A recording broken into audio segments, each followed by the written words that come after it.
Achtung, Achtung, welcome to We Have Ways of Making You Talk with me, Al Murray, and the COVID kid himself, James Holland. A one-man viral experiment. How are you, Jim? Well, I've still got 2 lines, unfortunately. Still got 2 lines. But yeah, you know, I sort of feel all right. It feels like a sort of back end of a bad cold, really. Nothing more than that. Yeah. So I'm finding it really frustrating. And the rest of my family sort of treating me like a vampire, because every time I go anywhere near them, they sort of turn away like this. And sort of... Fair enough. Fair enough. Seems reasonable. Now, who are we talking to today, James? Well, I'm really, really pleased about this one. We've got a great friend of mine, Martin Davidson, who's a really old pal, and who back in the day commissioned me to do a number of historical documentaries on the Second World War. Well, no wonder you like him. Cold War and the Cold War. Well, exactly. No, Cold War fast jets. Cold War Fast Jets was commissioned by Martin, who got me involved, and love that show. And Malta and Normandy and Battle of Britain and Dam Busters, and we had great times doing that. And then and became a really good friend, and we now have various projects that we do together. Anyway, when I was doing my Wolf and Kaltenbrunner recce the other day in the South Tyrol. Martin is involved with that very intimately, and we spent a lot of time driving around the Tyrolean mountains and Dolomiti and chewing the cud.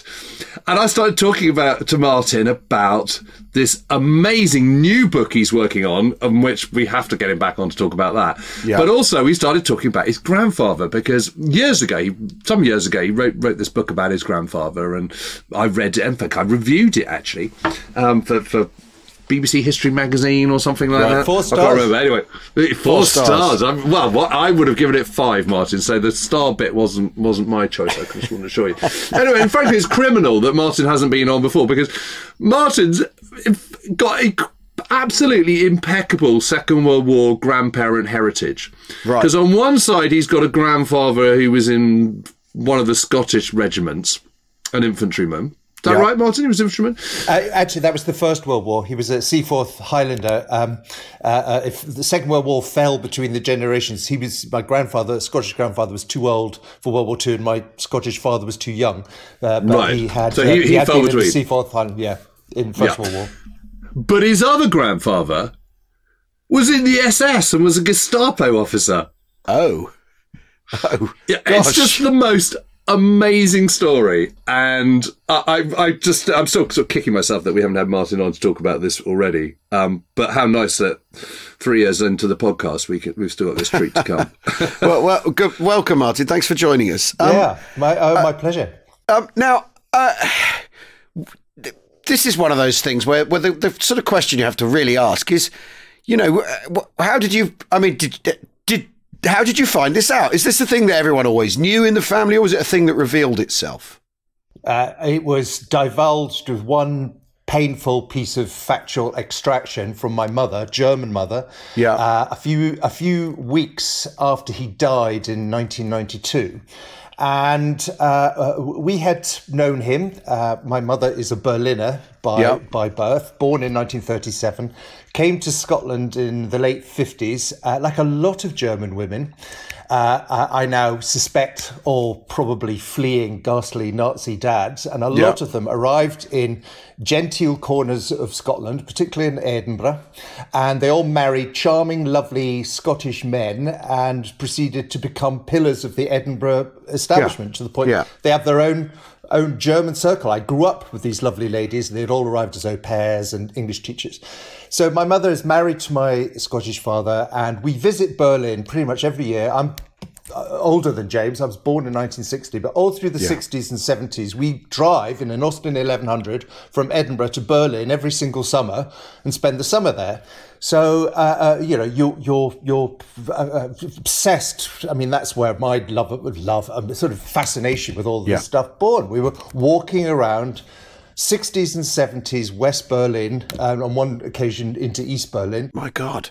the shadow of what it was your family had done in the war was something that the commando book saturated brain of an 8, 9, 10, 12-year-old was absolutely obsessed with. But the Germans are really good at putting up a pretty, it's not just the Berlin Wall that cuts things off. It was the memory wall that they all constructed. And they were very, very, very good at making you feel very immature and stupid and a bit of a show off for asking. And I don't think you should be asking this, and you don't understand, and I'd thank you to keep your questions to yourself. So you learnt very quickly to dodge and weave and work things out in first. So anyway, to cut a long story short, I did not know what he had done. He dies in 1992, and I know my mother and the whole family had ended up in Prague at the end of the war and had a terrible encounter with the liberating Red Army and the Czech partisans. Terrible story. And I remember asking my mother, I said, wait a minute, why were you were 7 years old, what were you doing in Prague? I mean, if he had just been a soldier who'd been called up, you don't take your family with you. And at that point, I suspect with the burden of his actually being alive suddenly lifted, she said, no, he was in the SS. He was a Hauptsturmführer, but he had nothing to do with the camps. And I thought, whoa, God. Says you, right? Okay, well, you seem very certain about that. And at that point, I mean, the word Hauptsturmführer meant nothing. I had no idea what that was. And the next day, I had actually bought a booklet. Previous time I'd been in Berlin, I'd gone to the newly opened Topography of Terror, the site of the old SS Gestapo headquarters, and they've done this amazing exhibition gallery space. And at the back, they had a list of ranks, and I went down, oh, captain. Oh, that's not too senior. Anyway, then... Until you realise that it's more senior than Klaus Barbie. Well, it's the same rank. It's the same rank as Mengele, Armand Gert from Schindler's List, Klaus Barbie, and Hauptsturm. It was the most populated rank among the senior SS, and it was junior enough to sort of maybe imply, look, I wasn't a policy maker. I might still be construed as being a mover of pawns rather than but it was senior enough to be potentially to have been entrusted with the worst possible job. So it's a linchpin. It's a horrible fulcrum rank, and you think, Christ, there's no comfort in going, oh, he's too junior to have been up to his neck in it. But on the other hand, you think, oh, maybe he wasn't senior enough to have done the really bad shit. So I found that out, and again, it percolated in my head, just like a billiard ball bouncing around the inside of my skull for a long time. And then it was, a number of years later, that it was on being told how relatively easy it had become to access Nazi documents, courtesy of the Berlin Document Center and its sister institution, the Library of Congress in Maryland. They duplicated all the documents. Because at that point, the German government was starting to do that thing they always do, which is, yes, we've inherited the Berlin Document Center from the Americans in Berlin, but we're going to put pretty strict privacy restrictions on it. And luckily, they couldn't make those because... And I think, well, he's my grandfather. I'm breaching my own privacy. Anyway, my sister and I got hold of the first dossier, and we had no idea what one little scrap of paper, nothing, and we got a whole file. And at that point, I thought, oh my God! And it was the perfect outline, and it gave me the framework for what I call a Nazi career. And suddenly, all the dates appeared. And all the different transitions. And what it occurred to me was what his life embodied was a perfect, I call it's like a barium meal. If you want to follow the Nazi system as it evolved, you follow this man's career, because at every key point, his role, his complicity in it expanded alongside it. So to what we then discovered, he joined the SS in 1937, but that was only Act 3. This was a story who had Act 1 and Act 2. And Act 1 was he joined a thing called the Front Bahn, and that was Ernst Röhm's first attempt at a paramilitary organization that predated the SA, the brown shirts, the Sturm. So he was joining the sort of the street thugs, wasn't he? Yeah. He joined that in 1924. when it was still barely legal. And we found there's a famous, one of the most extraordinary things that my sister and I then, because we then got out our magnifying glasses and started trying to get the documents, there's a infamous book published in 1934 after Hitler's come into power called Der Braune Armee ersteigt. The Brown Army rises up, and it's a little hymn of celebration to the new force, the new virile source of muscle in the re-energized new Third Reich of the Brown Army. And it's like a scout book. I mean, it's full of black and white photographs of wholesome men in the woods with their tents and their flags and their khaki shorts, all looking not quite like Boy Scouts. There's something about the way they look down the lens of the camera that's a bit more menacing. But then we found there was I mean, I've actually got it in front of me because it was in front of me now. It was such an amazing picture, which was like a football team shot of about 100 kids is what they are. And it's the front one, Wilmersdorf, Charlottenburg, Berlin, 1924. We found him in the front row with his big ears. And we thought, oh my God. So he's a 17-year-old, and this stuff is starting to really speak to him. Right. Martin, just very quickly, though. What I mean, where does this is this all tied up with the end of the First World War? I mean, what are his parents? What were your great grandparents doing? Yeah. Oh well, that then became the detective story. So we wanted to find out what the source is. So the guy is educated. He becomes a dentist by profession, and so he's not unemployed. He's not a thug. But he is somebody for whom the witch's brew of all of that post First World War, Germany got done. It got all of that familiar sort of satanic soup that the Germans marinated themselves in, or certain Germans did. Yeah. So we then found out that his father, the trail took us from Berlin to a weird little town called Perleberg, which is halfway between Berlin and Hamburg. And it's obviously been behind the Iron Curtain, so we were only then able to go and visit it. And it is the site of one of the biggest barracks in that area of Berlin. So it is an imperial era, Frederick the Great era barracks that had seen occupation by every generation of German troop, all the way from Frederick the Great to the Reichswehr of the First World War, to the Wehrmacht after that, to Soviet and East German troops after Warsaw Pact, until it was sealed up in 1997. And we walked around this ghost town, my sister and I, this windswept site of these extraordinary, beautifully built brick buildings. And it turned out from a letter we discovered that his father had been what's called a Kasernenwachtmeister, which was a barracks caretaker, a sort of manager. It means somebody with responsibility. And if you read the literature, particularly about who the early joiners were, the word Wachtmeister comes up a lot. And they are the absolute DNA of the thwarted nationalism of the First World War, who are very, very much in a market for an answer for all their shame and resentment and humiliation that does not involve the army.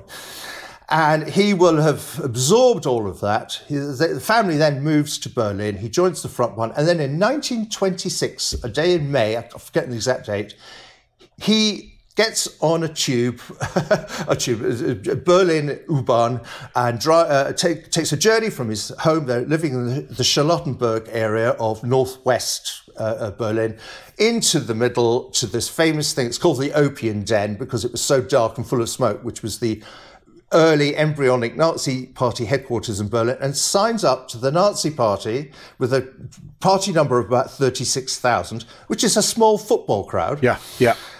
And the same day, the SA, and he joins an SA regiment based in Charlottenburg. And it's just head and fist coming together that speaks to an extraordinary sense that this rolling snowball of Nazi rhetoric has really got a hold of him in every possible way. And then we followed his career. So what does he do with that? So that's Act 1. And Act 2 takes us all the way through to he's a street fighting man.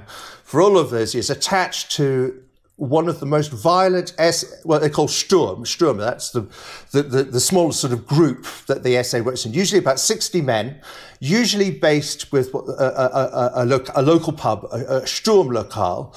So that's your base, is a pub. And they go around beating up commies, don't they? Absolutely. And so this is sort of, Martin, this sounds, I mean, you know, sounds like sort of politically motivated football hooliganism, doesn't it? In a strange way. Because when with football hooligans, when people write about them, they're always surprised by who they are, that they're not all, you know, plasterers or unemployed people or what and any plasterers listening, please don't take that personally.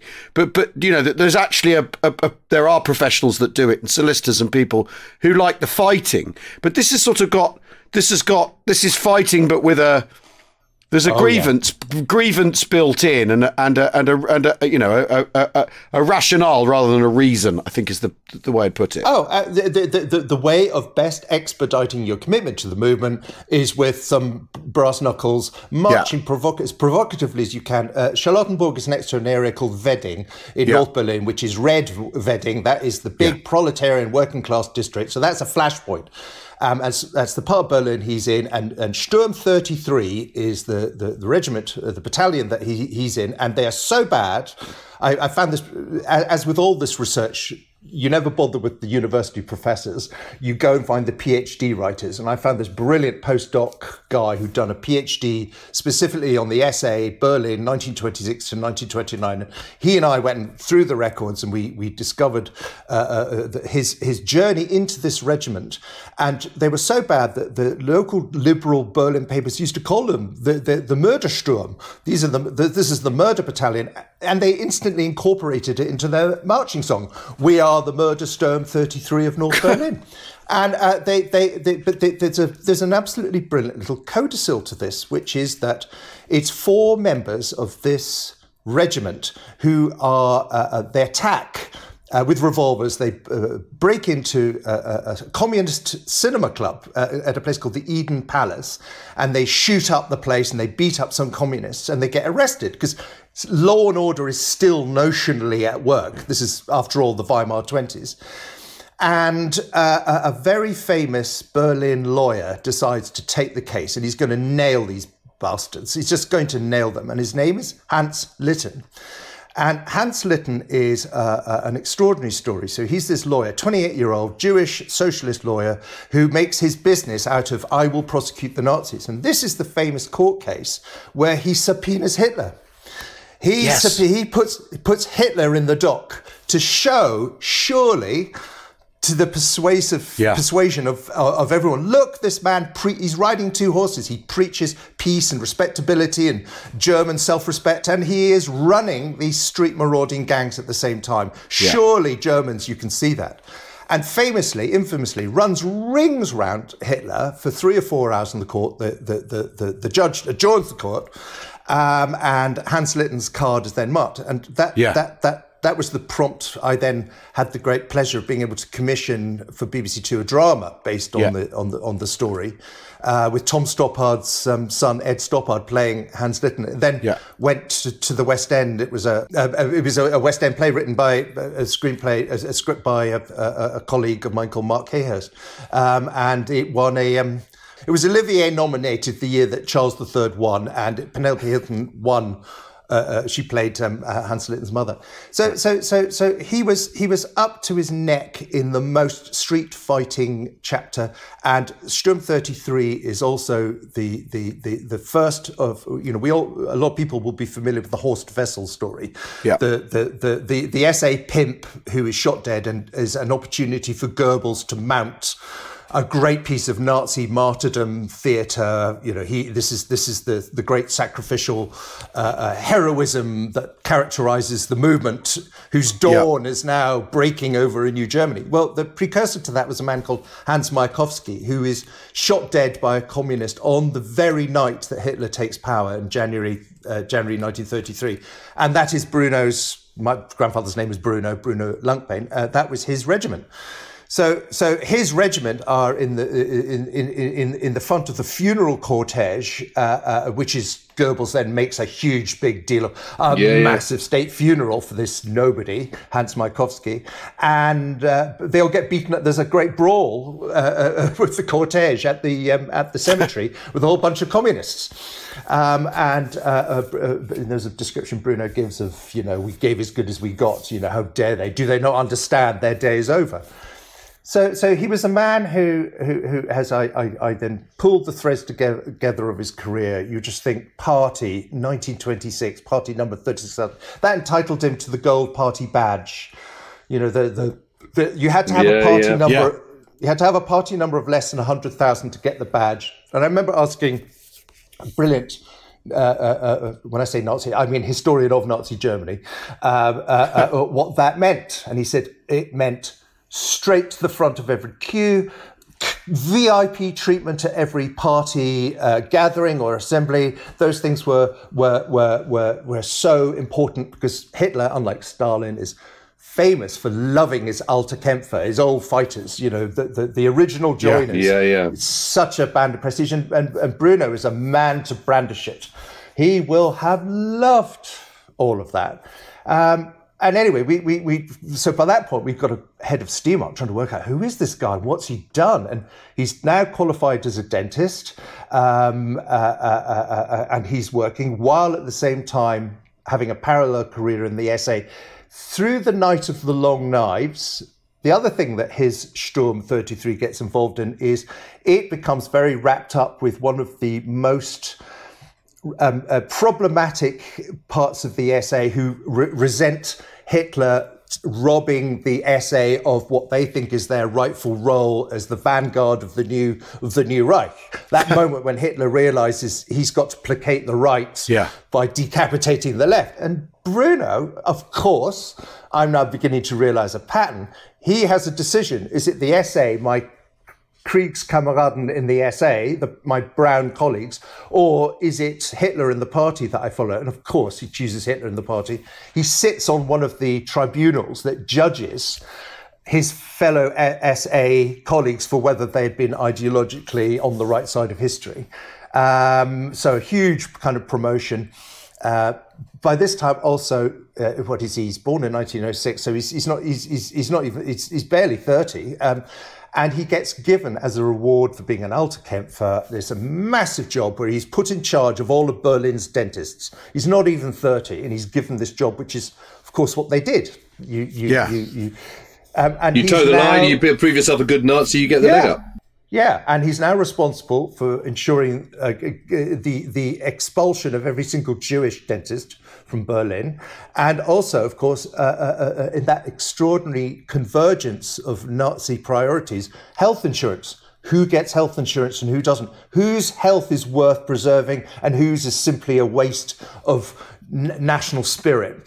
So the health insurance, it sounds like a very anodyne, tedious thing, but actually it's the front line of Nazi policy. So he is now a policymaker as well as being a street thug, and he is helping devise the mechanisms by which valuable life gets medical treatment and all the rest, as well as ensuring what they call the Gleichschaltung, the drawing together under the Nazi umbrella of every single German association, trade guild, club, any kind of collective body. And his responsibility is to purge all the Jewish dentists out of Berlin, which I'm imagining he does extremely effectively. But it's in 1937 that, again, he's such a good reader of, there is a disturbance in the force, which is the brown shirts, not important anymore. They're handing out leaflets at party assemblies, but this is not where the power has moved. And where has it moved to? It's the SS, and it's the SS that have arisen up and answered Hitler's call in 1937 for you people who think all I'm here to do is build autobahns, clean the streets, make the trains run on time, and regain our self-respect. No. I have two other projects. One is World War I is going to be fought again, and this time we're going to win it. And secondly, there will be no Jewish life left in Germany. Yeah. And none of you seem to get this. And the only people who really get that are the SS. Go, leave it with us. We understand. And that's the point where a lot of German people, you often get, when you meet older Germans, well, not anymore, they're all dead, but 20 years ago, and I met a lot of them, who say, if only Hitler had died in 1939. And what they mean by that is, to quote that great Frederick Douglass phrase, they loved the ocean, just not its mighty roar. They love the clean streets and the straight back, and the riffraff have been removed, and the price gouges have gone, and the autobahns are fantastic, and the factories are, unemployment is down, and everyone's got a spring in their step. Very few of them actually. Of course, there's a lot of anti-Semitism in Germany, but it's not. Most Germans don't even know any Jewish people. It's not something that's there, and they certainly don't want a rerun of World War I. Are you joking? Yeah. And it's the SS that represents Hitler, hands the torch to them and say, right, you understand. You're the only ones who really understand what I'm here for. And the autobahns and the unemployment, that's just an overture for the real thing. And that's exactly Martin, I mean, it's such an important point. This one about, because the question ever since is, how much did Germans know, and how much were they really behind Hitler and all the rest of it? And you've just touched on a really important point there. But just, I'm keen to come back to his SS career, but. Do you mind if you just very briefly, just sort of fast forward? Because one of the things I do remember is at the beginning of your book, there's this sequence of photographs of you as a baby being held by your, inverted commas, adoring grandfather on a beach or something. It all looks like a sort of perfect happy family snap. I mean, what I remember was him when you were sort of a late teenager. There was all this stuff about him trying to kind of sort of recruit you, wasn't he? It was kind of really weird. It was grooming. Yeah, it was very weird. So my question really was, what was he like? What do you remember of him? And how can you separate what you now know from what you remember as a child of him? Well, he was always a tricky character. There was about him. He was a larger than life, big, booming man, great shock of silver hair by that point, and quite a girth. And he was an absolute bon vivant. Cigars. He used to give me boxes of cigars and used to like getting me drunk as a 15-year-old because to do two things. One, wind up my mother. And secondly, slightly wind me up. I think he liked slightly groom me. I remember, because by that point, in view of what I was saying earlier, I had learnt how to walk on eggshells. You just didn't mention anything, but they talk about elephants in the room, and I remember him just telling me, Martin, big suck of his cigar and his Martell cognac, Martin. The thing is, and my German at that point was O-level, German only, so it was quite difficult and he spoke no English. And he said, thing I love to do most is meet my Kriegskameraden, my war, and I went, Krieg. Oh, is he just said war? What is war friends? Yeah. And he would describe that very traditional German tradition called the Stammtisch. So in a lot of old-fashioned pubs, you have a table behind a curtain at the back, and local societies will book it. So on Tuesday nights, it's the chess club. On Wednesday night, it's stamp collectors. Right. And on Thursday night, in this particular pub, it's the SS. It's the SS. it's the Odessa file. Yeah. And he just sat there smoking, watching me with this. It's like a hot coal in my lap. Go, what? And he gave me, you would arrive and you give presents, like grandparents do, you haven't seen for a while. And I remember he gave me, they sound like I was reading a lot into it, but he gave me Ernst Junger's Storm of Steel. It's the best book ever written about the First World War, which indeed it is. Yeah. But wow, the proto-Nazism in that book, that you are never more alive than when you're surrounded by the dead. The idea that instead of the pity of war, it's steel and marble. That very different German conception of what sacrifice is, in a huge contrast to the British sense of elegy and the pity of war and all that. Yeah, the pity of war, and well, we have to win it, but we certainly won't enjoy it while we're doing it, compared to the German sense of this. In fact, nothing will ever beat this experience, so you may as well get killed. And that instead, the pitilessness of war is actually what you get from Ernst Jünger. And I remember thinking, okay, right, it's not about World War II. It doesn't have Nazis in it, but okay, Nazi adjacent. He then gave me, I remember, he knew I quite liked classical music, so he gave me an LP, a Deutsche Grammophon recording of Liszt's Hungarian Rhapsody. Then you discovered that was the music that every German radio broadcast began with big news about the war. It was pumped all over Berlin on loudspeakers before, now the Führer. So you're going, okay, not slam dunk. I mean, it's a famous piece of music. It has meanings other than how the Nazis used it. But there was a sort of pattern. And I know it drove my mother mad. I could tell she was really, really antsy, hovering around. And I suddenly realized later in my life, this very important thing about a book like this or a project like this is only the grandkids can do it. The parents, the children can't, not in Germany. Not in Germany, they're too close. And and what my grandfather was doing, he had recruited them as his secret keeper. They were the secret keeper. He wasn't. He just loved. And when I say he was unrepentant, Isn't that amazing? he gloriously was unrepentant. Not in the sense of shivering in the corner of the room, nursemaiding, Fourth Reich, boys from Brazil fantasies. No. Fortunes of war, we rolled the dice and we lost. But as was always his view, everything we said about the world has turned out right. It was the Russians all along. It was the Soviets. They were the problem. We told you. We tried to tell you. And there was a sense of huge finality in his life. I remember one of the reasons I was prompted to write the book was I thought, you're not having the last word. Because he died in 1992, months after the Berlin Wall had come down, and he had a flat at that point. He was living in the Tempelhof area, could practically see the wall. And I thought he will have read that as being, that at last closes the book on the most important experience of the 20th century in which I played an important role. And yes, it wasn't to be. In the end, we bit off more than we could chew, and American terror bombing and Soviet nightmare crushed the dream, so be it.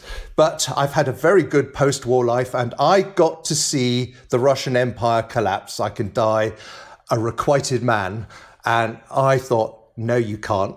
I'm not having you with the last, because I remember giving a talk. I did, the book festival thing when I published the book, and I had great sessions. And there was one I was doing at the Hay Festival, and somebody said, it was a German person, said, this is just washing your dirty linen in public. You're just getting off on this. I mean, how dare you? And I remember thinking about that and I thought, okay, well, interesting point. To which I had two answers for why I actually thought I'm going to do it. First of all, there's a difference between a secret life and a private life. I wasn't revealing details of his private life. And the thing about a secret life, the only reason it was secret was because they lost. If he'd won, if the Germans had won, he'd have been shouting it from the rooftops. He'd have milked every last drop of all the prestige that victory would have conferred. And to me that was the answer, alongside a sense of you're not getting the last word. You've gone to your grave thinking you've got away with it. You've tormented everyone around you with the hints that you've dropped in their lap, and all the discombobulation that has caused. And you've been smirking inside yourself all this time, harbouring that knowledge with your Kriegskameraden. And I thought, no, to hell with it. I'm blowing the whistle. Well, I'll tell you what we're going to do. We'll take a break and we'll be back in a second.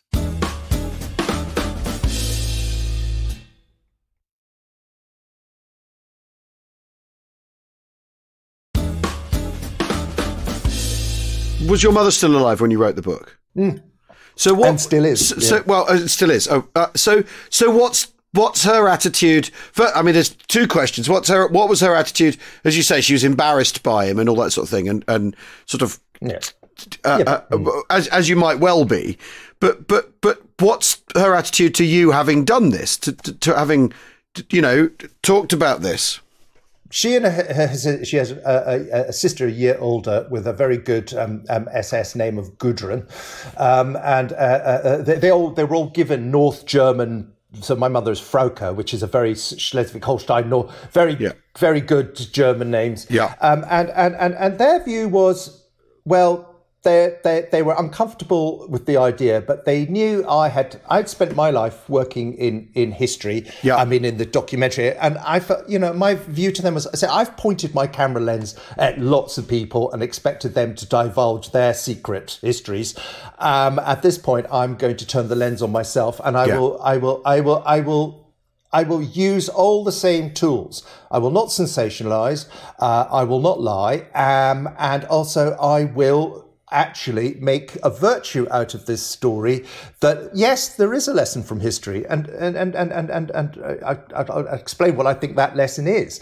Yeah. But first of all, so there was a really interesting moment with my mother, who was just appalled, and to be honest, hasn't read the book. And I don't need her to. She lived it. She didn't need to read me. And I started off in my sort of sophomore arrogance of thinking, I just don't understand, why aren't you interested in this? And then I realized, oh, Martin, calm down. This was an 8-year-old cowering in a Prague cellar, watching German women be dragged out by Czech partisans and branded with red hot metal. Because Prague at the end of the war was the bloodiest, you know, between May the 11th and May the 14th, a week after May the 8th, was the scenes of the worst reprisals of the whole of occupied Europe, for very interesting reasons. So I thought, oh, look, you've lived with the trauma, I haven't, so lay off her. She doesn't need to.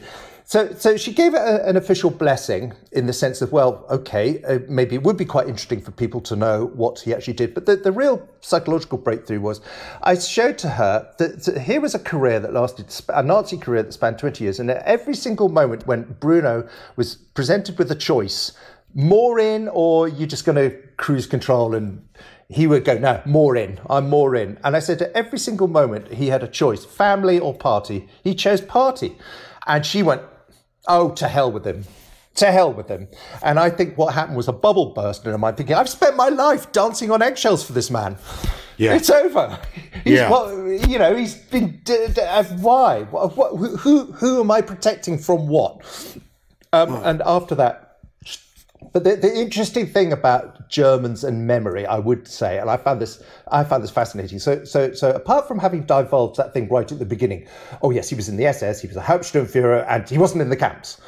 She was no good at any other question, like, oh, you know, did he wear black? I mean, what did he have? Yeah. What other things did he do? What was he doing in? No idea. Don't know. Portcullis would come crashing down. So I tried a different question. And the thing is, if those of us who have kids know that when they're about 7 or 8, do they know the details of what our jobs are? No, but they know where they rate in the world. So if you'd ask my 8-year-old, so what does Daddy do? Oh, he works in television. Well, what exactly does he do? He wouldn't know. We have no idea. But is he important? And I asked my mother that question. Was he an important man? And before she could stop herself, oh yes, really important man. Every night a dispatch rider came to the flat with an attaché case full of papers for him to sign, waited for him, and then took them off before she could stop herself. Yeah. And I thought, amazing. See, that's interesting. And that's where the ambivalence was, because you're a child and you're surfing the wave of your parents' important job, and that rubs off on you a bit. How can it not? And I realised, I didn't press it because I thought, there's no point rubbing your nose in it. You were 7 years old. I mean, you've got nothing to do with it. But that sense, and I think it spoke to what was so important to him about it, which was, I think his memory for the rest of his life was, I was a really important man. So status is a big part of it. Which is what the SS was all about. Well, exactly. And in fact, to do with rank. And in fact, an awful lot of what the Nazi revolution is about is trying to reassert German status, isn't it? Personal and national, and that's why the idea of a Volksgemeinschaft works in that sense. Can tie into why individuals can feel that they're opting into a thing rather than rather than having to propel it. They're part of that propulsion. I mean, status is key, really, isn't it? And Hitler's offering people status. The movement's offering people status. And the credibility that sort of bumps you up through class structure and stuff. Yes, yeah, absolutely. It circumvents class structure. You can play at having servants and chauffeurs and yes, people bringing you documents to sign every day, and and his case, it was a shortcut to a top job, running Berlin's dentists as part of the DAF, the German Workers' Front. It was the replacement for the trade union system was the German Labour Front. Yeah, and he had a senior role. Well, in no way in old Germany would he have got that, because he hadn't done a PhD. He hadn't come from a rich enough family, and there would have been all sorts of status hurdles for him to have jumped that he wouldn't have been able to, and that short-circuited the currency that he had was proven ideological. The word that all the SS documents that we read, all his files, was überzeugt, committed, fully persuaded. He was an absolutely conscious. This stuff really speaks to me, and I will do whatever it takes across every single front that the Nazi system is unfurling. I will, if it's policy, street fighting, because the other interesting thing about his SS career was it wasn't just the SS he joined. He joined a very particular department called the SD, the Sicherheitsdienst. Yes, and the Sicherheitsdienst. So they were the party. They were the party analogy to the Gestapo. The Gestapo was run by the Prussian state, by the German state, but the SD was specifically a Nazi organization run by Heydrich, and it had two main. Well, early on, it had it was general intelligence gathering of the sort. What are people thinking?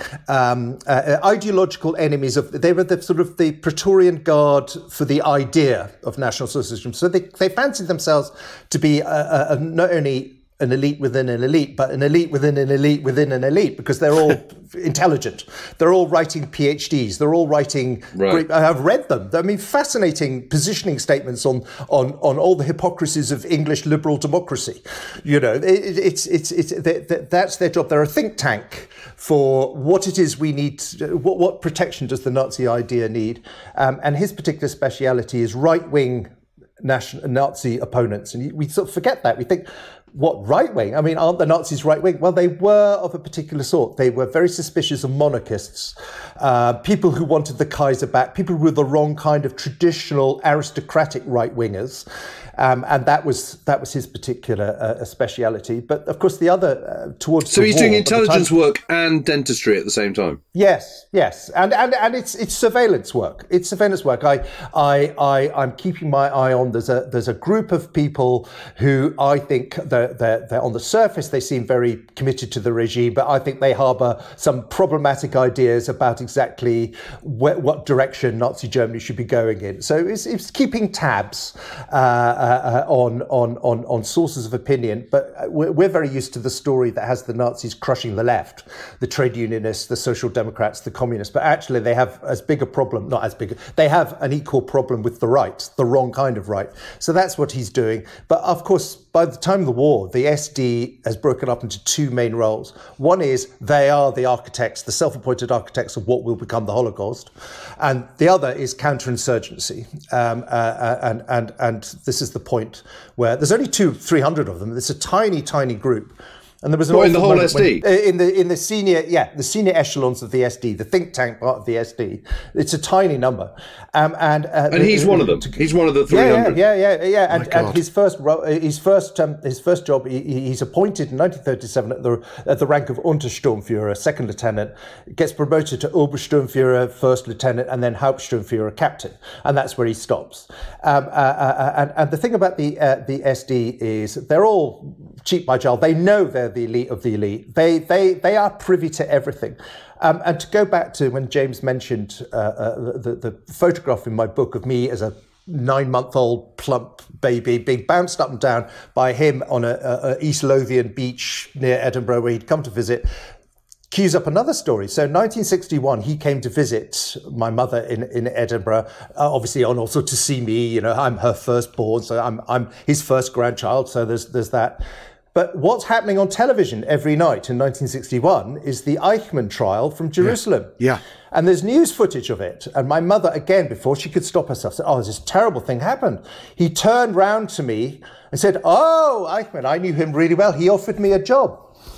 And at that point, my mother ran out of the room, said, never speak of this ever again. And so I'm thinking, oh, right, okay. I've never found any evidence that he took up that, because I think the evidence we have, he was in what was called Office Department 6, which was counterinsurgency. So his job in Prague was after the assassination of Heydrich in 42. The Prague is a hotbed of parachuting in SOE types and agents. And what have you. Yeah. And the Germans are very aware that Prague, because Prague Czechoslovakia is close to Germany, but it's vulnerable. So he's doing that. But what was so fascinating about watching somebody develop who'd gone from the SA to the SS to the SD, and then you watch what the SD turns into, and Heydrich's obsession with the SD, which is this terrible combination. Yes, you've all got your law PhDs, and a lot of them did, but you're all going to do wet work. All of you are going to go and run Einsatzgruppen. Prove to me you're not just bookworms. Yeah. So the SD is a bad business. And that was the point where I think he's now entered that's the front room to perdition. Yeah. Just to be, and even if he didn't work with Eichmann, he will have drunk with him. He'll have sat there swapping war stories about, how frustrating it was that my work clearing out all the Jews from Vienna wasn't recognized, because Eichmann is famously pissed off that he's never promoted above Obersturmbannführer, Lieutenant Colonel, and he doesn't understand why isn't he a Brigadeführer or a Gruppenführer, and he's never, and he's really angry about it for the rest of the war. And part of his story is again and again, look what I can do. Hungary, March, April 1944. It's his big moment to show the world that the final solution has no better operative than me. Just look at what I can do. It's the crowning moment of my career.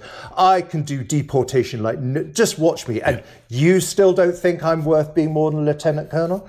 So this is a really, really toxic part of the Nazi world for him to be in. And he has wormed his way there by conscious decision at every key point. And one of the things I was very keen to do, and I think is one of the reasons why I'm very sad to say we did sell foreign editions of the book, but never to Germany. And I realized that my tone of voice was wrong. If you write one of these books, and there are lots of them in German, the tone of voice has to be much more in sorrow than in anger. It has to be in thus we learn a lesson about the whole of humanity. Yeah, and right. My tone was, I hate that tone. It just makes, to me, it's nails on a chalkboard. My tone was, this man could not have had more widely opened eyes. Every single decision he made, whether it was a mix of opportunism or idealism, was deliberate to its core. And at every key moment, time and time again, he weighed up all the options and decided that the next stage in the Nazi story was one he wanted to play a leading role in. Yeah. And I took him at his word. I decided, right, it certainly looks to me like you knew what you were doing, and you did what you knew. Right, well, I'm not going to pretend that somehow, I don't know, there was something else at work. There was some other psychological mechanism, and he was completely unrepentant, wasn't he? I mean, totally unrepentant. Completely unrepentant. Yeah, completely unrepentant, except for the fact they lost.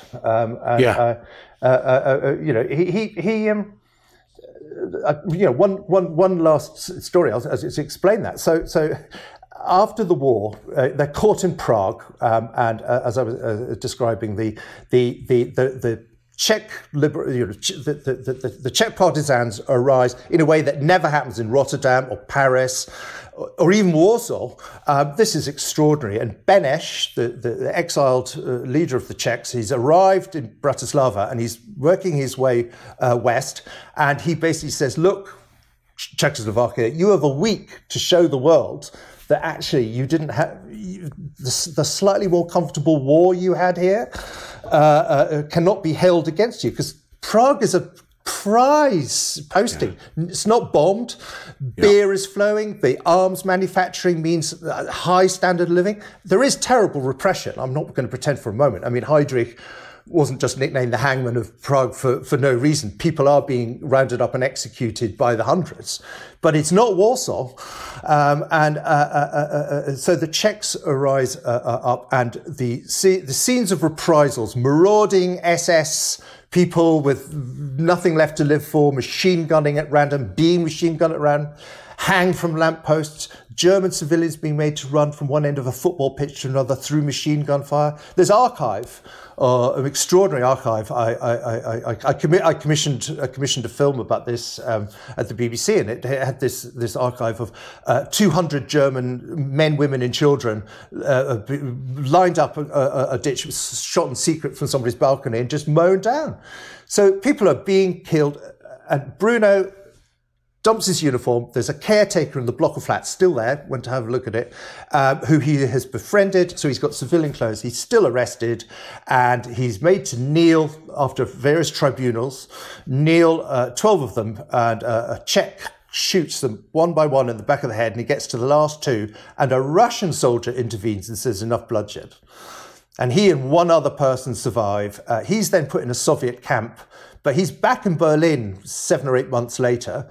It's my mother, her mother, and 2 sisters who end up in a Czech labor camp for 18 months before they get back to Berlin. They then move to Hamburg under an assumed name.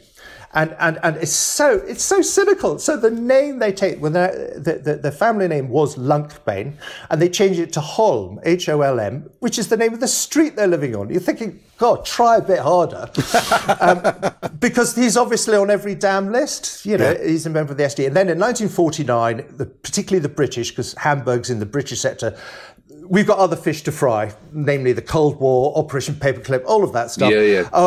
We haven't got the energy for more of these wretched Nazis. And also we have to get West Germany up and running. And there's a moment, my mother remembers this. Oh yes, he gets a phone call to say that you're not on the blacklist and amnesty. So we've got this document from the Wedel, which is a suburb of Hamburg near Schleswig-Holstein, which says the family formerly known as Holm have now officially reverting to their Familiennamen Lankbein, and there they all are. And you're thinking, what can that form mean except that this was a Nazi in hiding? There is no other reason you could possibly have had to change your name.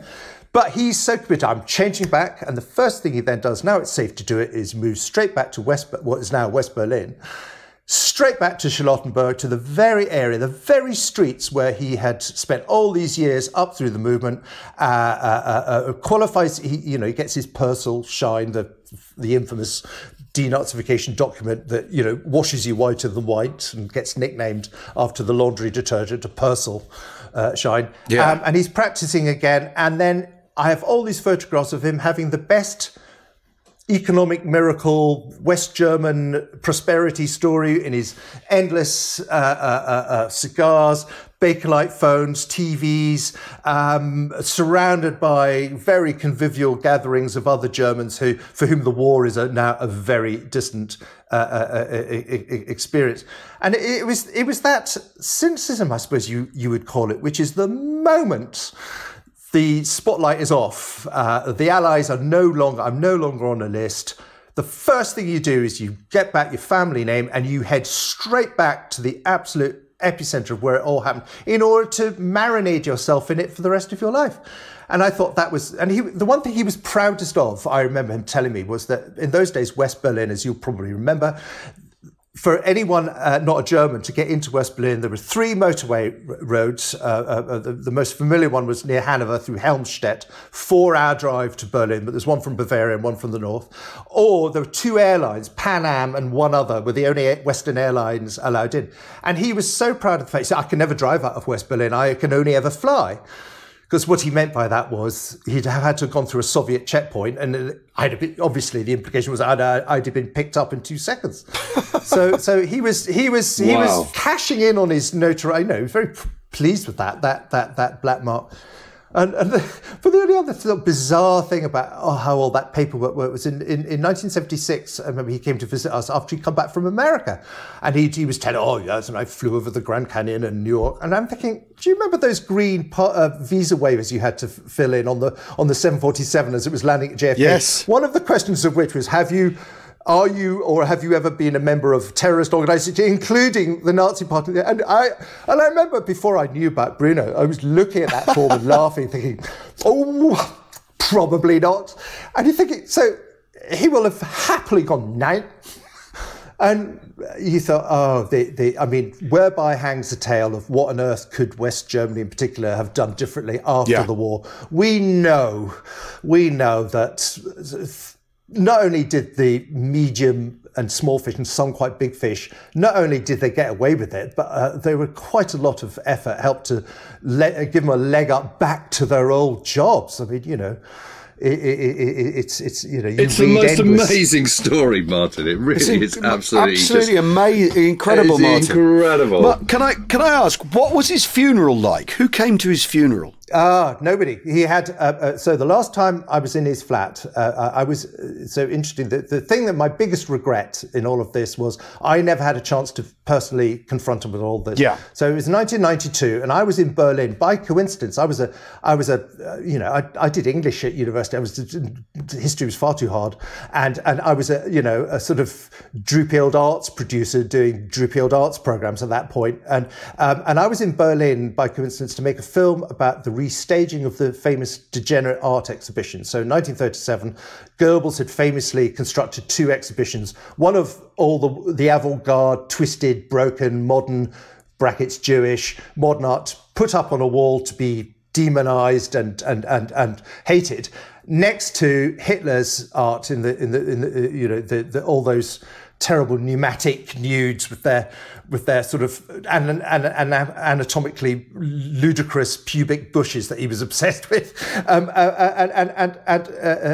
1992, the big museum in LA had decided to restage the degenerate art just as a kind of a way of understanding the role of art in a fascist regime. And it was in Berlin, so I was making a film about it. And we went, while we were there, so this was the first time I'd actually really grappled with the whole history of, because obviously his background, I had to read all this stuff. And we went to see him while I was there filming. My mother and sister were in Berlin as well. We went to his flat in the Tempelhof area of Berlin, quite a scrutty little flat. And he had just gone into hospital. He had prostate cancer. And I remember saying to my mother, oh, shouldn't we go and visit him? She said, no, he's absolutely forbidden. She said, nobody's to see him except me. So my mother and her sister went, and my sister and I didn't. And 3 weeks later, he's dead. And there is a German phrase for it, and I've forgotten, but it's a completely anonymous funeral. No headstone, nothing, nobody. And I don't know what to read into that, but there was a slight, yes, it was a kind of weird sort of self-abnegation at the last, I don't know. But no funeral as such. At least we were spared the charade of sitting there weeping crocodile tears for this Yes, monster. It's not like Walter Ralph, is it? In Santiago with the hard hit wearing and everything. No. So it's just amazing. It's just incredible. Yeah. God. And you wrote the book a little while ago now. 2010. Yeah. And you're now doing.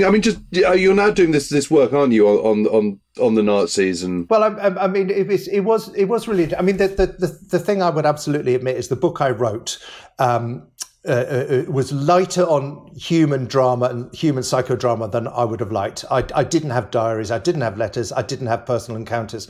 So by default, a lot of it is historical reconstruction, which I'm really interested in, but is a harder ask for the reader I know that. In fact, there was a friend of mine who bought my book quite recently. He said, all that stuff about the SD was quite interesting, but God, what was going on in his head? And I thought, I wish I could tell you. I just don't know. But so I did get interested in it. What it made me think was, there are a lot of books in Germany, in German history. We got millions of books about the first division monsters, the Himmlers, the Heydrichs, the Goebbels. And we have quite a lot of books about what the wider German population did or did not know at what particular point. But what fascinated me about Bruno was he was the cadre in the middle that nobody ever bothers with, the enabler. The 10,000 or so without whom it would never have happened. And the reason why I got interested was I, at that point, was working in the BBC and I was quite senior. I was a commissioning editor. I sort of ran a commissioning team. I wasn't the Director General, but I wasn't just a junior researcher either. And I got really interested in, so how do I fit into this? And I remember Robert J. Litton, I did a little piece with him, who's the author of that famous book, Nazi Doctors. And it was the book that tried to understand not only how it was that doctors could overcome their own Hippocratic oath in order to perpetrate these terrible things, but actually they were required to. So in Auschwitz, a soldier, just an ordinary auxiliary, could pour the Zyklon B into the gas chamber, but to administer a lethal injection, it had to be a doctor. And it's kind of bizarre barrier. And anyway, he was saying it's all about, it's about how professional culture works. And so I was working on a big collective TV program at the time. And he said, okay, here's a question. Look out the window, 30 people there. How many of them are Jews? Oh, okay, looked out. Well, there's 3. My friend Cherie, there's 2 or 3 I know for a fact to be Jewish. He said, okay, so this is what happens. New regime. So Martin, you run this team. You've got 40 people. Do you think it's wise? Do you think those 3, do you think they should, just for the moment, do you think they should be out making films, running a crew, writing scripts? Look, you've seen what's going on. I think we should just weather the storm. Everything will calm down. But till then, maybe just keep them in the office. Oh, okay. Well, if you think so, well, a word to the wise. The next stage is, actually, I've been looking at their films. Have you actually looked at the films they made? And then, you're right, it's absolutely... Anyway, he then described to me in a professional context the steps by which my Jewish colleagues, in an environment that had nothing to do with politics, would have been slowly and steadily and inexorably sidelined, marginalised, demonised and booted out. And I thought... I'm not remotely suggesting that the BBC has any relationship whatsoever with Deutsche Rundfunk circa 1934. Of course not. But there was a horrifying core of recognition of those kind of incremental steps. And so the senior management nature of Bruno's job really fascinated me. The conscious enabler, the person without whom, Heydrich is nothing if he doesn't have a whole team of people to make it happen. And for them to do it in this very energetically proactive way, because they believe in the project. So that was, that was what I thought was talking about a lesson from history. It's actually, so the book I'm writing at the moment is to try and take a mindset. What was the mindset at work that would explain why somebody like Bruno, what was it that spoke to him so loudly? Because it's not ideology per se. He's not going through Mein Kampf line by line going, I agree with that, but I don't agree with that. And I think the tuberculosis metaphor, I'm not quite sure I buy that. It's not doing that. And it goes back to, I think, a state of mind that was like the Big Bang after the First World War, and I try and break that down, and I think it creates a kind of mindset, and I want to follow that mindset. And it's essentially, how does the Nazi Party? How do you take that mindset, that idea, and turn it into a vision? How do you turn that vision into a party? How do you turn that party into a regime? How do you build a regime with that idea at its core? And how do you go to war with that idea? And once you're at war, how do you then at the same time create the final solution? So it's a story of the Holocaust as being the final destination of a mindset that erupts into existence in 1918, 1919, and has people like my grandfather as very impassioned co-believers, even if in the end he wasn't a direct perpetrator, I don't believe, insofar as it makes any difference.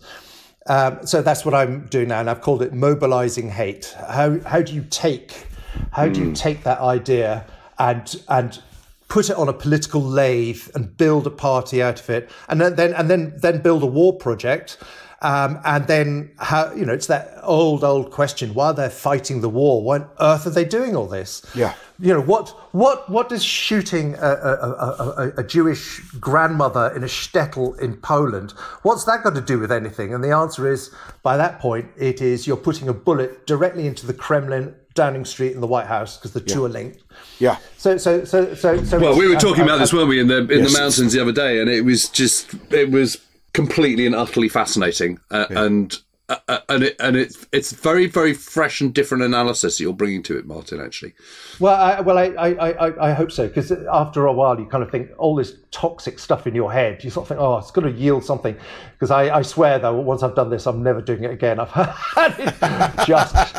But the thing is the perspective it gives me. So when I listen to, I've listened to all your podcasts. What it absolutely gives me is anyone who thinks for 1 second that this is a subject that should now be laid to rest or is getting a bit eye rolly, I just think, have you any idea how close we came, and however clumsy and back and forth the methods were, the instinct that enough people had 39, 40 and on, that this, even if they couldn't always articulate it, even if they couldn't always support it, the famous should we have bombed Auschwitz or not, there is a lot of evidence of on the knuckle indifference to the Jewish question.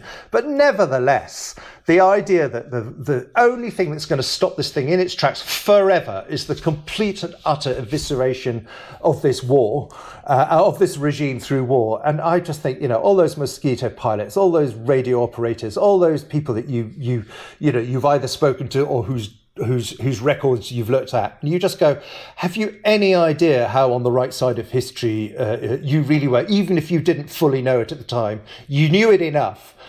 And I suppose my front row seat and all of that is I did get a long, close glimpse of what the winners would have looked like. Yeah. Had it gone the other way, yeah.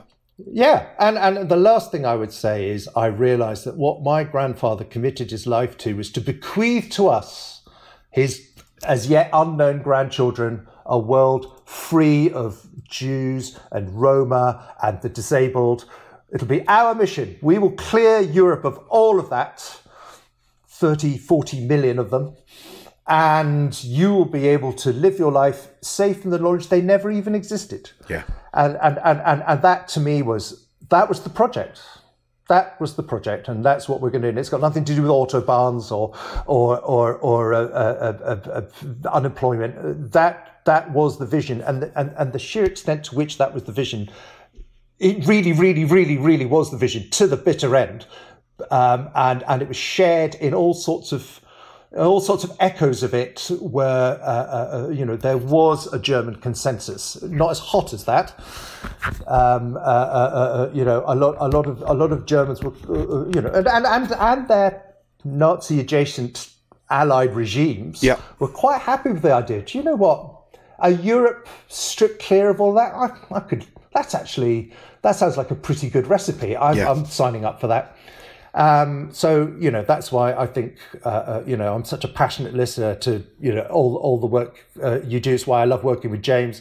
So I think these stories actually, I think they're more important as people forget them, not less. And I think the lessons behind them, the terrible thing about the Nazis is the next time they arrive, as we can see, they're not wearing brown shirts at street corners selling copies of Der Stürmer. No. We're looking that way. They're there.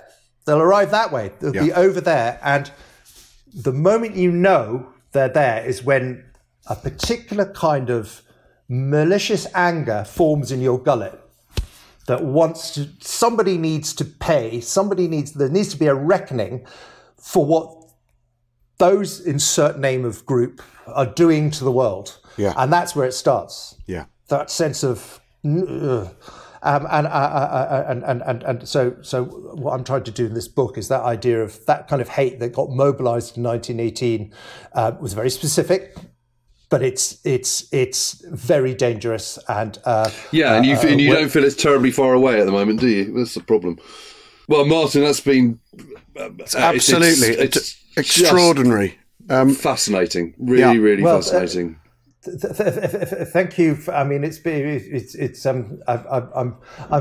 feel incredibly proud to take a place alongside all the amazing people you've had, and it was good for me that you had 300 or 400 episodes just to warm up and iron out all the kinks before getting right to me. So anyway, look, thank you thanks so much, Martin.